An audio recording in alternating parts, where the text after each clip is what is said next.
The room was filled with flashing cameras and murmuring journalists, all waiting for Karoline Leavitt to take the stage. The White House press secretary, known for her sharp responses and unwavering confidence, had been under intense scrutiny for weeks.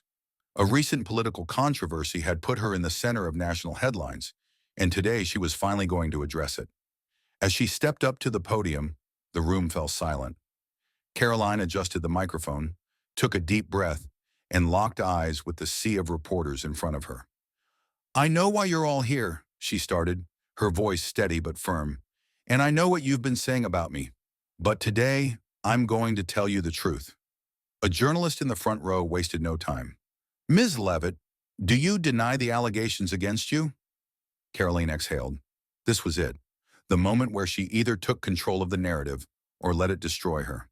For weeks, news outlets, social media, and political analysts had been dissecting every word she had ever said.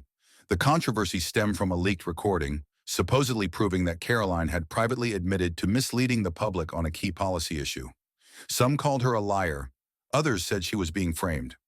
"Ms. Leavitt, were you aware that your statement last month contradicted the internal reports?"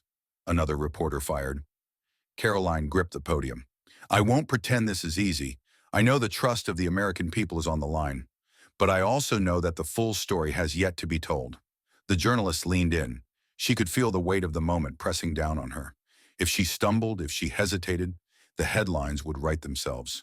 Karoline Leavitt caught lying, or press secretary meltdown. This was not just about her reputation. It was about her entire career. The questions kept coming, faster, harsher, relentless. If you didn't mislead the public, then why were those words captured on tape? Are you claiming the recording is fake? Is this the end of your career, Ms. Leavitt?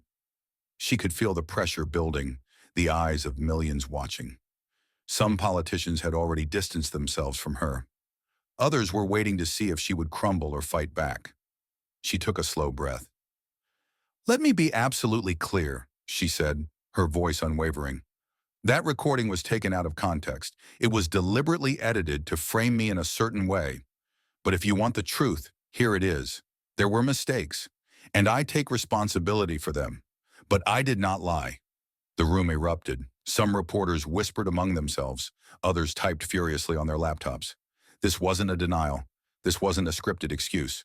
This was Karoline Leavitt owning the moment. The room was now split. Some believed her. Others were more skeptical than ever. And then a voice from the back of the room spoke up. "Ms. Leavitt, if you're admitting mistakes, what exactly are you apologizing for?" Caroline paused. She could have easily avoided the question, could have danced around it with polished political rhetoric. Instead, she took a step forward. "I apologize for letting my ambition cloud my better judgment. I wanted to defend my team, but I should have been more transparent, and I regret that." Gasps rippled through the crowd. No one expected her to say that. She wasn't just defending herself. She was changing the conversation entirely. The reporters exchanged glances. Some were surprised, others impressed. The press conference was over. The damage had been controlled, but the storm was far from passing. As she stepped away from the podium, she caught a glimpse of a TV monitor displaying the breaking news. "Karoline Leavitt takes responsibility. But is it enough?" She knew this wouldn't be the last time she faced something like this. But she also knew one thing for sure. She had survived. And not just survived, she had taken control of the narrative. As she walked off the stage, she straightened her posture. She had come dangerously close to losing everything today. But for now, she had bought herself something far more valuable than time: a second chance.